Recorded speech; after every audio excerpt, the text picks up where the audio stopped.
साहस के पंख। एक छोटे से शहर में, जो पहाड़ों और खेतों के बीच बसा था, एक लड़की रहती थी जिसका नाम था आन्या। बचपन से ही वो आसमान की ओर देखती रहती थी। जब भी कोई हवाई जहाज उड़ता, उसकी आंखों में चमक आ जाती। जहां बाकी लोग सिर्फ एक बिंदु देखते थे, वहां आन्या को आजादी, रोमांच और सपने नजर आते थे। उसका सिर्फ एक सपना था, पायलट बनना। सबको लगता था ये बस एक शौक है जो वक्त के साथ चला जाएगा। कोई कहता बहुत मुश्किल है, तो कोई फुसफुसाता लड़कियां पायलट नहीं बनती। लेकिन आन्या ने हार नहीं मानी।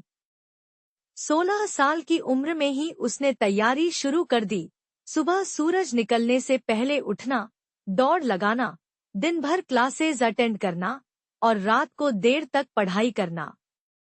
उसने पूरी लगन से फिजिक्स, नेविगेशन, मौसम विज्ञान और एविएशन के नियम सीखे। 6 साल तक उसने अपना सब कुछ झोंक दिया। कई दिन ऐसे आए जब वो थककर रोई, टेस्ट में फेल हुई और छोड़ देने का मन हुआ। लेकिन उसे अपना बचपन का वादा याद था और वो आगे बढ़ती रही। 22 साल की उम्र में उसका सपना उड़ान भर चुका था। वह एक कमर्शियल एयरलाइन पायलट बन चुकी थी। जब उसके माता पिता, शिक्षक और दोस्त उसे उस चमकदार यूनिफॉर्म में कॉकपिट की ओर आत्मविश्वास से जाते हुए देखते, तो उनकी आंखें गर्व से भर जातीं।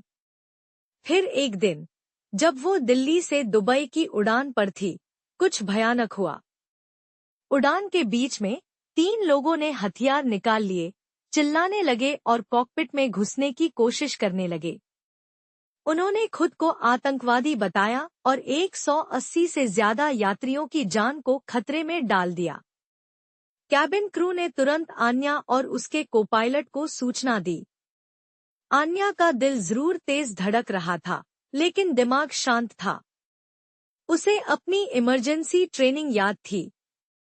उसने चतुराई से एक गुप्त distress signal air traffic control को भेजा। फिर इंटरकॉम पर यात्रियों से शांति बनाए रखने और क्रू के निर्देशों का पालन करने की अपील की। जब आतंकवादी कैबिन में व्यस्त थे, आन्या ने एक जोखिम भरा लेकिन शानदार फैसला लिया। उसने इमरजेंसी डिसेंट शुरू किया, जिससे प्लेन हिल गया और हमलावरों का संतुलन बिगड़ गया। उसी समय क्रू और कुछ साहसी यात्रियों ने मिलकर आतंकियों को काबू में कर लिया। खतरा टल चुका था और सैन्य विमानों की सुरक्षा में आन्या ने विमान को नजदीकी सुरक्षित एयरपोर्ट पर सफलतापूर्वक उतार दिया। पूरा देश उसकी बहादुरी का कायल हो गया। अखबारों में उसके साहस के किस्से छपे। न्यूज चैनलों ने कॉकपिट की उसकी शांत आवाज की रिकॉर्डिंग दिखाई। और जब एक पत्रकार ने पूछा, क्या आपको डर नहीं लगा? तो उसने मुस्कुराते हुए जवाब दिया, डर तो लगा, लेकिन मैंने जिंदगी भर इसी पल के लिए तैयारी की है। मेरी जिम्मेदारी है अपने यात्रियों की सुरक्षा करना। पायलट यही करते हैं।